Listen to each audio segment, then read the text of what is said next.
लोग विभिन्न देवी देवताओं की पूजा में शामिल होते हैं, जबकि एक पूर्ण आध्यात्मिक गुरु यानी कि सतगुरु की भक्ति में सभी देवी देवताओं की पूजा शामिल होती है और इसके परिणाम स्वरूप आत्म साक्षात्कार की प्राप्ति होती है। 1968 में 18 वर्ष की आयु में साहिब जी अपने गुरु स्वामी गिरिधानंद परमहंस जी से उत्तर प्रदेश में मिले, जो संत मत का पालन करते थे और इसके प्रचार में सक्रिय रूप से शामिल थे। साहिब जी अपने गुरु के एक उत्साही अनुयायी थे और उनका अपने मन और शरीर पर अविश्वसनीय नियंत्रण था। स्वामी जी ने देखा कि उनमें आध्यात्मिक गुरु के सभी गुण हैं और उन्होंने वर्ष 1968 में 18 वर्ष की छोटी सी उम्र में अपने जीवन काल के दौरान मधु परमहंस जी को अपना उत्तराधिकारी नामित किया। स्वामी जी ने उन्हें संत सतगुरु की उपाधि दी। वर्ष 1967 में 17 वर्ष की आयु में वे भारतीय सेना में शामिल हुए और वर्ष 1991 तक 24 वर्षों तक राष्ट्र की सेवा की। अपने गुरुजी के निधन के बाद जब वे जूनियर कमिश्नर अधिकारी थे, तब उन्होंने सेना से स्वैच्छिक सेवानिवृत्ति ले ली। वे एक पूर्ण आध्यात्मिक गुरु हैं, एक प्रबुद्ध आत्मा जिनके पास सभी आध्यात्मिक शक्तियां हैं, जो निराकार मन और शरीर की पहुंच से बहुत परे हैं। उनके पास पारस सुरती है, जिसके द्वारा वे अपने शिष्यों को अपने जैसा बना लेते हैं। फिर वे आसानी से उनके 7 स्वर्ण नियमों का पालन कर सकते हैं, जो उन्हें गलत काम करने से रोकते हैं और उन्हें संसार सागर से पार करके उनके अंतिम निवास अमरलोक तक ले जाते हैं। यही कारण है कि साहिब जी कहते हैं, जो चीज मेरे पास है वह इस ब्रह्मांड में कहीं नहीं मिल सकती। साहिब जी बहुत दयालु हैं। वे उन गरीब शिष्यों की व्यवस्था करते हैं जो खर्च वहन नहीं कर सकते। वे जरूरतमंदों को मुफ्त चिकित्सा सहायता भी प्रदान करते हैं। इसके अलावा वे संकट के समय आम लोगों की मानवीय मदद करने में सबसे आगे रहते हैं। जम्मू और कश्मीर राज्य में समाज के प्रति निस्वार्थ सेवा के लिए उन्हें वर्ष 2003 में महात्मा गांधी सेवा पुरस्कार से सम्मानित किया गया। वर्ष 2008 में अमरनाथ आंदोलन के दौरान जम्मू कश्मीर में कर्फ्यू लगा दिया गया था। उन्होंने 3 अलग अलग स्थानों पर आम लोगों के लिए लंगर की शुरुआत की। SMGS अस्पताल, सरकारी मेडिकल अस्पताल बख्शीनगर और डोगरा चौक। 2018 में उन्हें शांति, सद्भाव, वैकल्पिक रोजगार को बढ़ावा देने और सामाजिक बुराइयों के उन्मूलन के लिए अंबेडकर राष्ट्रीय पुरस्कार से सम्मानित किया गया। भारत में कोविड-19 लॉकडाउन के दौरान उन्होंने 9 महीनों तक प्रतिदिन 3 बार लगभग 10,000 लोगों को लंगर उपलब्ध करवाया। इसके अलावा उन्होंने जम्मू कश्मीर और मध्य प्रदेश में खाद्य सामग्री भी लोगों को वितरित की। भोपाल में भी प्रतिदिन 800 लोगों के लिए लंगर चलाया जा रहा था। और अगर इंदौर की बात करते हैं तो इंदौर में भी जरूरतमंदों को प्रतिदिन किट वितरित की जा रही थी। साहिब जी अपने भक्तों को 7 स्वर्णिम सिद्धांतों को अपनाने का आग्रह करते हैं और वे हैं, हमेशा सच बोलें, शाकाहारी रहें, नशीली पदार्थों का सेवन ना करें जैसे कि शराब और ड्रग्स, किसी भी रूप में जुआ खेलने की अनुमति नहीं है, कभी चोरी ना करें और ना ही चोरी का सामान खरीदें, अपनी साथी के प्रति वफादार रहें और दूसरों के साथ ब्रह्मचर्य का पालन करें, वैध तरीकों से अपनी आजीविका कमाएं। साहिब जी कहते हैं, काग पलट हंसा कर दीना, ऐसा नाम पुरुष मैं दीना। नमस्कार। हमारा देश संतों की धरती है और खासकर हम जम्मू कश्मीर की बात करें तो यहाँ हर एक मनुष्य के अंदर कोई ना कोई संत नजर आता है।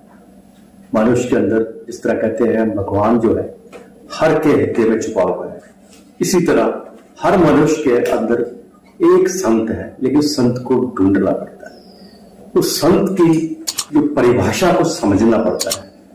जम्मू के अंदर जिस तरह से जब भी आवश्यकता पड़ती है, यहाँ संत जो है सोसाइटी में आते हैं, लोगों के लिए काम करते हैं और हमारे भविष्य को उज्जवल बनाने के लिए कोई कसर नहीं छोड़ते।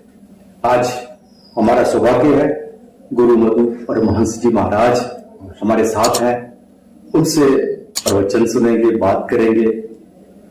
गुरु जी आपका बहुत बहुत स्वागत है। शुक्रिया। हमने देखा है, कई वर्षों से हम देख रहे हैं, पीछे 3 साल पहले भी मैं यहाँ आया था, आपके दर्शन हुए थे, आपसे बातचीत भी हुई थी। जब भी जम्मू कश्मीर के अंदर खासकर, वैसे तो पूरे देश के साथ आप जुड़े रहते हैं, लेकिन जम्मू कश्मीर के अंदर जब भी कोई आपदा आती है, कोई मुश्किलात आती है, आप और आपका जो आश्रम है हमेशा आगे होता है, आपके निर्देश पर सब चलते हैं।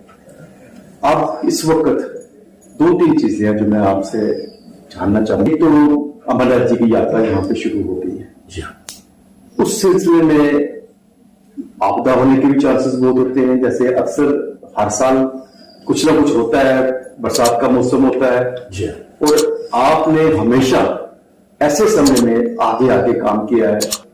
और इस बार जो है, इस यात्रा के दौरान आप यात्रियों के लिए क्या कुछ करने जा रहे हैं? बड़ी अच्छी बात है। सबसे पहले मैं गुप्ता जी ये कहना चाहूंगा, अकेला चना भाड़ में तोड़े। ये जितने भी यहाँ कार्य हुए यहीं के लोगों के सहयोग से हुए। अमरनाथ यात्रा के दौरान इस जिले में 30 पॉइंट्स है जी, जो ऐसी आपदा के समय अमरनाथ यात्रियों को रुकने के लिए या वैसे ही, क्योंकि एक बड़ा हजूम उधर नहीं भेजा जाता है, और सहयोग से मैं अपनी आर्मी सर्विस में 86 में अमरनाथ पे सिक्योरिटी ड्यूटी भी किया जी। बहुत अच्छा, बहुत अच्छी। तो मुझे वहां का अच्छा इल्म है। काफी क्रिटिकल एरिया है। पहले लोग जब जाते थे अमरनाथ यात्रा के लिए तो अपना पिंडदान करके जाते जी, पता नहीं हम वापस आ पाए हैं नहीं। मैं पिछले 54 साल से यहाँ हूं। 68 में मेरी बटालियन कुलिया टिंडे के पास आई थी, वहीं आया। तो यहां से मेरा संबंध काफी गहरा है। अभी सिर्फ अमरनाथ यात्रा में ही हमारा एक लक्ष्य है, किसी भी आपदा में लोगों की सेवा करना जी। कबरा इस संसार में 2 बातें हैं साफ, सुख दिए सुख होते हैं, दुख दिए दुख होते हैं। ये बड़ाई के लिए नहीं, मैंने आपसे पहले ही प्रार्थना की कि जो भी कार्य किया वो सब यहीं के लोगों ने किया। सिर्फ एक सुपरविजन की बहुत जरूरी होती है, वो सबसे बड़ी बात हुई है। न तो मेरा कुछ पैसा लगा, न तो मैंने बहुत बड़ा कठिन परिश्रम किया। तो यहां आपको ध्यान होगा, एक बार विजिटेशन हुई थी जी अमरनाथ यात्रा के, तो 3 महीने बंद था पूरा मामला, मार्केट भी बंद थी। मुझे मेरे किसी सत्संगी ने बोला, गुरु जी इस समय लोग काफी परेशान हैं, बाहर नहीं निकल रहे। उस समय 3 महीने कंटिन्यू हमारी संस्था ने लंगर लगाए, 7 जम्मू में, आरएसपुरा में, अखनूर में, यहाँ 3 महीने कंटिन्यू। बीच में थोड़ा उस समय मूवमेंट नहीं हो रही थी, तो हमने पुलिस डिपार्टमेंट गवर्नमेंट को बोला, भाई हमारी गाड़ी आने दो, हम तो गरीबों को भोजन देने के लिए जा रहे हैं। तो उन्होंने हमारी बात को कंसिडर किया, वो तो चला गया। अभी कोविड-19 के समय जी बड़ी विषम परिस्थिति आई। मुझे डीएम साहब का फोन आया, मुझे कहा भाई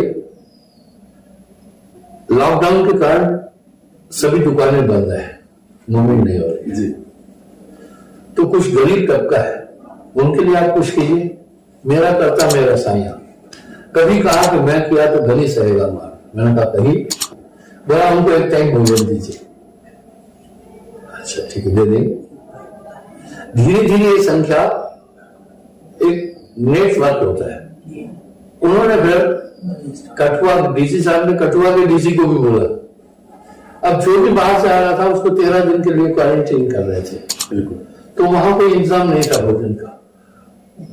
हमें बोला भाई, वहां के डीसी साहब ने भी कहा हमारी मदद कीजिए। हमने कहा जरूर। इस तरह 10,000 लोगों का डेली भोजन बनता था और ये काम सिलसिला शुरू होता था 10 बजे, सुबह 4 बजे और बंद होता था 10 बजे।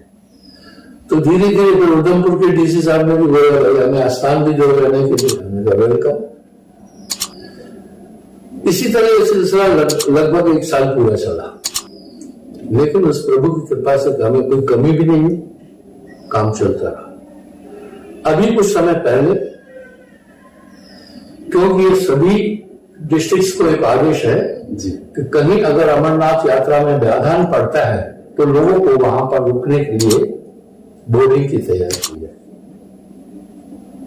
ठीक है, उन्होंने हमारे आश्रम को क्यों चुना? ए ग्रेड में चुना, ये अहंकार से नहीं बोला, बाकी जगह भी लोग थे, उन्होंने इसलिए इस आश्रम को चुना। पिछले साल भी आए थे, अभी भी आएंगे, 3 में आएंगे। ए ग्रेड में क्यों चुना? यहां पर रुकने की व्यवस्था अच्छी है और जो लोग रुकते हैं उनको भोजन टॉप क्लास है, देसी घी का भोजन जी जी, और नहाने की व्यवस्था भी है। इस आश्रम में लगभग, ये दुनिया का सबसे बड़ा आश्रम है एक गांव में, क्योंकि किसी भी आश्रम में 1 लाख लोगों की रुकने की जगह नहीं। मैं आपसे प्रार्थना करूंगा इस शूट के बाद में आप आश्रम का पूरा शूट भी करें, तो आपको मेरी बात स्थापित हो जाएगी। 300 यहाँ बाथरूम है, 300 लेटरिन है, माताओं बहने के लिए अलग व्यवस्था है, पुरुषों के लिए अलग। तो हमने वो 1 साल पूरा ये काम किया, जिसमें 10,000 लोगों को पर डे भोजन होता था। अब धन कहां से आया? जब हमारी संगत ने देखा कि आश्रम इस समय कुछ कार्य कर रहा है, तो वो सभी कोई अनाज पहुंचाता था, कोई कुछ पहुंचाता था, लेकिन हम चंदे के वो मैंने खुद लास्ट टाइम आया तो धन की बात तो होती है ना, किसी आश्रम में चलाने के लिए धन तो चाहिए, लेकिन मांगा नहीं। मैंने खुद देखा कि आपसे जो यही मैंने प्रश्न किया था, आपने खुद ही बात कर दी, क्योंकि मैं इसकी बात करना नहीं चाहता, मुझे पता है यहाँ कितनी श्रद्धा है लोगों को आपके में, इसलिए मैंने देखा जब आपसे यही बात उस वक्त कही तो आपने कहा आइए मैं दिखाता हूँ आपको। आप यहाँ पे खड़े हुए और 10 मिनट में लोगों ने आपके चरणों में जितना भी पैसे जो निछावर कर रहे थे वो देखा मैंने अपनी आंखों से कि ये धन की कमी नहीं यहाँ आ सकती, बिल्कुल धन की कमी नहीं, नीयत साफ होना, नीयत साफ होनी, हिम्मत मर्दे मदद, बिल्कुल बिल्कुल। तो वो काम चलता रहा, हमने किसी से नहीं कहा, क्योंकि मैं एक सन्यासी हूं। इसमें एक नियम है, हम 3 तरह की भिक्षा नहीं लेते हैं, और चंदे को मैं करप्शन मानता हूं जी। आप दिया वो दूर बदकिस्मती हमारा देश इसी में डूबा हुआ है। मांग लिया वो पानी, उसको खून बराबर समझो जिसमें खींचा था। आप दिया वो दूध बराबर, खुद आया वो दूध के साथ। मांग लिया वो पानी, उसको खून बराबर समझो जिसमें खींचा था। 3 भिक्षा नहीं लेता हूं मैं। पहले मानस, मन से चाहना कोई हमें धन दे, ये भी भिक्षा मांगना है। आप देखते हैं कभी कुछ लोग होते हैं वो जवान से नहीं बोलते हैं, लेकिन उनके मनोभाव को आप समझ जाते हैं, वो नहीं। दूसरा राजस भिक्षा, कि भाई हम इतना बड़ा काम कर रहे हैं, हमें आप पैसा दीजिए, नहीं, वर्जित है हमारा। तीसरा तामस भिक्षा। तामस वो है किसी को भ्रमित करके, बहला फुसला के, ब्लैकमेल करके पैसा मुमकिन नहीं। आकाश प्रति स्वयं आए, इस प्रकार आप दिया वो दूध बराबर, क्योंकि किसी भी संस्था को चलाने के लिए धन की आवश्यकता होती है, पर वो धन सुचारू रूप से आए, दगा बेईमानी छल कपट से नहीं आए। तो वो खुद ही एक सेठ आया, उससे तो मेरा परिचय ही नहीं था, वो हमें 1000 केजी चावल देगा। मैं कहा सेठ जी आपको कौन बोला, हमारा काम तो उसकी कृपा से चल रहा है। बोला मैंने देखा आप निष्काम भाव से सेवा कर रहे हैं, इसलिए मुझे प्रणाम है। उसने फिर चावल दिया, घी दिया, बाकी ठीक है, वो तो हमारे 2 दिन का मामला था जी। लेकिन ये मामला चला गुप्ता जी 365 दिन करेक्ट। लॉकडाउन खत्म होने के बाद भी हमने 10 दिन लंगर चलाया। सोच थी कि भाई एकदम तो उनके पास पैसे नहीं आएंगे, गरीब लोग हैं, तो 10 दिन और चलने दो, ऐसा हुआ था। तो ये हमारा कुछ नहीं लगा। एक चीज है कि आपके, एक तो यहाँ तो बहुत बड़ा रामगिरी में आपका आश्रम है जिसका आपने जिक्र भी किया, और मैं दर्शकों को दिखाऊंगा रंगू साहब, लेकिन इसके साथ साथ आपके बहुत से आश्रम हैं यहाँ पे, और भी बहुत से हैं। 725 आश्रम पूरे इंडिया में। हाँ जी। और हम अमेरिका में सैन फ्रांसिस्को कैलिफोर्निया स्टेट में भी रजिस्टर्ड है। जी जी। बहुत कम टाइम में। जी जी। और ब्रिटेन में भी, लंदन में भी। जी। पूरे विश्व में घूमता हूँ। इस दौरान अगर जरूरत पड़े तो वो बाकी के भी आश्रम जो है उनके लिए मिल सकते हैं? जरूर सकते हैं जी। जरूर। अच्छा। उधमपुर आश्रम भी हमने दिया, अच्छा। कठुआ आश्रम भी दिया, यहां भी दिया। इसके अलावा क्या करते हैं, कब्रा है संसार में दो बातें हैं साथ, सुख दिए सुख होते हैं, दुख दिए दुख है। इसके अलावा आर्मी की बटालियन आती है जी, उनका तबादला होता है। जब उनका तबादला होता है तो कभी कभी ट्रेन नहीं मिल पाती है, तो ट्रेनिंग के लिए इतना बड़ा इंसान नहीं है। हमारे आश्रमों में 500 लोग रुकते हैं। और आपके हृदय में प्रेम भी है आर्मी के लिए? स्वाभाविक है। जब मैंने 68 में आर्मी ज्वाइन की थी, उस समय लोग धन के लिए फौज में नहीं जाते थे, देशभक्ति के लिए। 62 और 65 में थोड़ा संघर्ष हुआ था, इसलिए घर घर आकर भर्ती करते थे। मैं उस समय भर्ती हुआ था। तो राष्ट्र के लिए तो भाव होना चाहिए, भरा नहीं भाव में, भाव से। तो देश का जिसमें प्रेम नहीं, वो मानव में पत्थर है। तो इस तरह से ये उसकी कृपा से प्रेरणा हुई। अभी भी अमरनाथ यात्रियों के लिए जी हमारे पास संदेश आया कि रुकेंगे, मैंने कहा वेलकम। हमारे पास 85 गाड़ियां हैं। फिर हमने यात्रियों को अपनी बसें दी, हमारे पास बसें भी है, संगत को सहिष्णुता। बस वो पतवार के बिना भी मेरी नाव चल रही है, हैरान है जमाना, मंजिल भी मिल रही है। महाराज जी, मैं इस वक्त एक हमारी सोसाइटी में एक कह सकते हैं बहुत बड़ा धब्बा लग चुका है। हमारा जो यूथ है, युवा वर्ग है, वो ड्रग्स की तरफ, नशे की तरफ जा रहा है। हालांकि आप जगह जगह सत्संग करते हैं, समझाने की कोशिश भी करते हैं, लेकिन क्या इसमें हमारे पालन पोषण का दोष है, सोसाइटी का दोष है, या वो क्यों नहीं हम उन्हें स्ट्रीम लाइन में ला सकते हैं जो आज ड्रग्स की तरफ लड़के जा रहे हैं? बिल्कुल ठीक है। आपको एक छोटी इंफॉर्मेशन देता हूं जी। इस जिले में हर 3 युवा में से एक आदमी नशा करता है, ड्रग्स।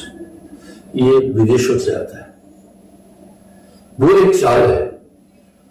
देखिए, पंजाब हर चीज में फर्स्ट था जी जी, लेकिन ड्रग्स के कारण क्या हालत हो गई। इसी प्रकार ये एक हमारे विरोधियों की एक चाल है कि युवा वर्ग को जब आपने नशे में डाल दिया तो वो आदमी बेकार हो जाएगा। एक चाल है, वो ठीक वैसे ही है, उसका समर्थन नहीं कर रहा हूं मैं।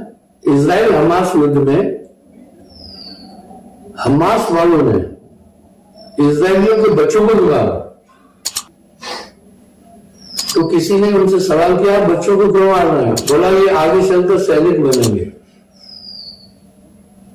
हमारे लिए। सर, हमास वालों ने ये कहा जी। इस तरह इस देश में एक समस्या है। ये नशा कैसे फैलता है? कहते हैं एक गंदी मछली पूरे तालाब को खराब करती है। कुछ लोग ड्रग्स के इस्तेमाल करते हैं, और पेडलर कॉफी में ड्रग्स के सप्लायर भी कॉफी है, हमारे उन पर भी नजर है। वो महंगे नशे हैं, तो उसके बाद पैसा नहीं होता है। वो क्या करता है, किसी ऐसे लड़के को ढूंढता है जो संपन्न है जी, उसको 1-2 डोज फ्री में दे देता है, तो फिर वो सीख जाता है। बाद में कहता है भाई हमारे पैसे नहीं, उससे फिर वो अपनी आवश्यकताएं पूरी करता जाता है। उसका भी अब आपको एक छोटा उदाहरण देता हूं। हिमाचल में हमारा एक सत्संगी है जी, पोस्ट ऑफिसर था। पोस्ट आपका इंचार्ज था, कुछ अच्छी पोस्ट था, पोस्ट मास्टर था। एक दिन एक बच्चे को मेरे पास लाया। आपके साथ जो चीजें शेयर कर रहा हूं मेरा ये प्रैक्टिकल अनुभव है। बोला, ये मेरा बेटा बहुत बेहतरीन था, इस जैसा कोई बच्चा नहीं था महाराज। इसको किसी ने ड्रग्स का सेवन सिखा दिया। इसने क्या किया, इस बच्चे ने। अब वो पूरी गैंग थी। इस बच्चे ने क्या किया, वो सीख लिया, इस पर पूरा भरोसा था।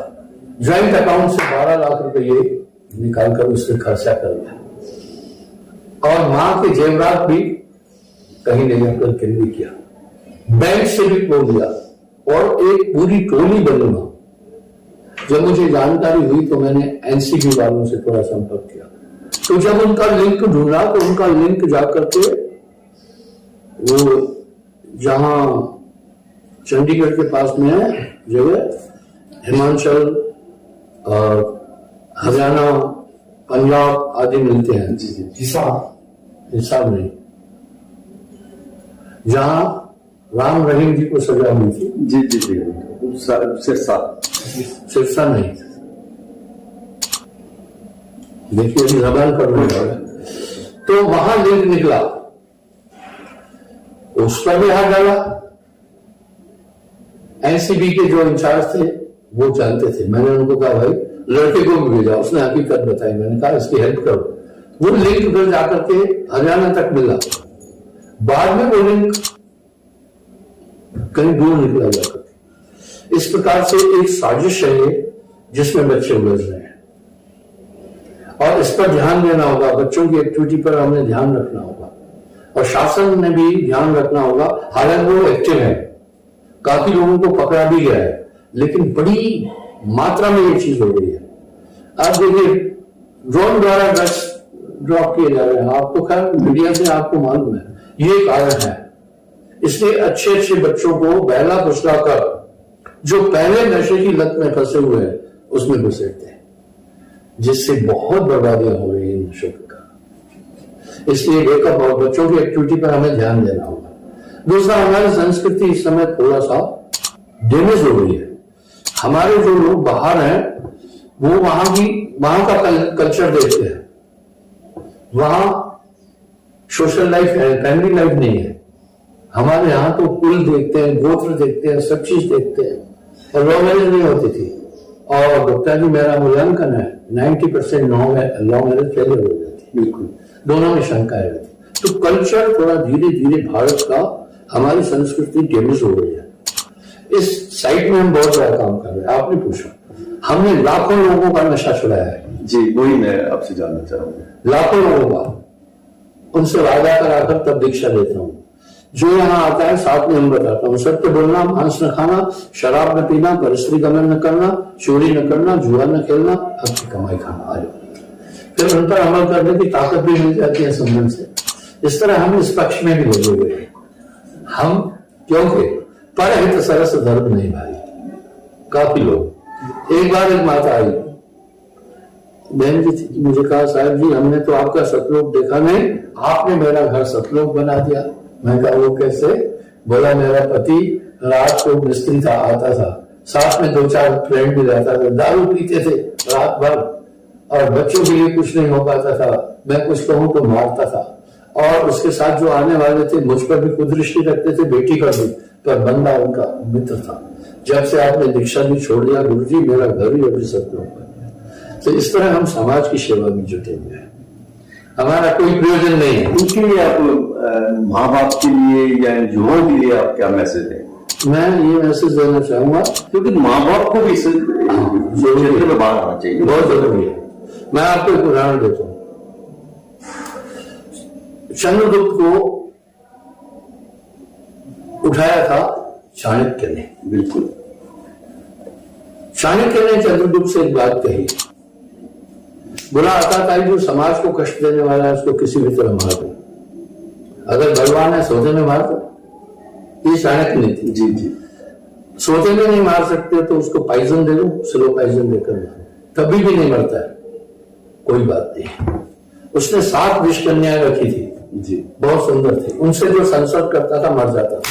बोला कभी भी सावधान है, नहीं कर रहा है, सोते में मार दो, होशियार है, सोते में भी नहीं मार पाता, आता था ही तो मारना है। बोला फिर ऐसा करो उसके कुल में किसी को नशा सिखा दो जी, तो पूरा कुल खत्म हो जाएगा। नशा बहुत बुरी चीज है। नशा करने वाला अपने को तो बर्बाद करता ही है, अपने से पहले वो पूरे अपने कुल को बर्बाद कर देता है। पूरे गांव को धक्का लगा देता है, बहुत मुश्किल करता है। सर जी, मैं अंत में आपसे जानना चाहूंगा कि आपके शरण में अगर किसी ने आना है, वो सब चीजें उन्हें लग रही हैं कि मैं नशा नहीं करूंगा, कुछ नहीं, वो किस तरह से आपके पास आ सकता है, आपको मिल सकता है? और आप वेरी गुड। बिना सत्संग में कुमत नहीं छूटी। मैं उसको कहता हूँ कुछ दिन मेरा सत्संग सुनो। मैं यूट्यूब पर हूँ, फेसबुक पर हूँ, चैनलों में भी हूँ, कहता हूँ फिर आओ सत्संग भी सुनो, और उसके बाद फिर आप दीक्षा लो। दीक्षा के समय एक ताकत गुरु देता है जरूर। भाई आपको अध्यापक ने ताकत दी कि नहीं, आप पढ़ रहे हैं। अगर आप नहीं पढ़े होते तो आपके लिए कुछ भी लिखा हुआ, आप एक तरह से आपके पास आंख नहीं थी। इस तरह गुरु एक दृष्टि देता है जिससे हम अपने अंदर के दोषों को देख सकते हैं, उनको समझ सकते हैं। इसलिए गोस्वामी जी रामायण में कह रहे हैं, गुण बिन भवन देता रहे न कोई, जो विरंच शंकर संग। तो हम उसको ऐसे प्रयोग करते हैं। उम्मीद करते हैं कि हमारे युवा इस बात को समझने की कोशिश करेंगे, क्योंकि चंद मिनट का नशा जो है पूरी जिंदगी, पूरे खानदान को तबाह कर देता है। बहुत इससे दूर रहना चाहिए। और आपका भी बहुत बहुत धन्यवाद करते हैं कि आपने जिस तरह से इसलिए मुहिम चला रखी है, और जिस तरह से किसी भी आपदा में हो, हमारी रियासत, हमारा देश, हमेशा आप और आपके आश्रम, आपके अनुयायी सामने आते हैं। इसके लिए भी आपका बहुत बहुत धन्यवाद, और हमसे बातचीत करने के लिए धन्यवाद। आप यहाँ पधारे, इसके लिए बहुत धन्यवाद।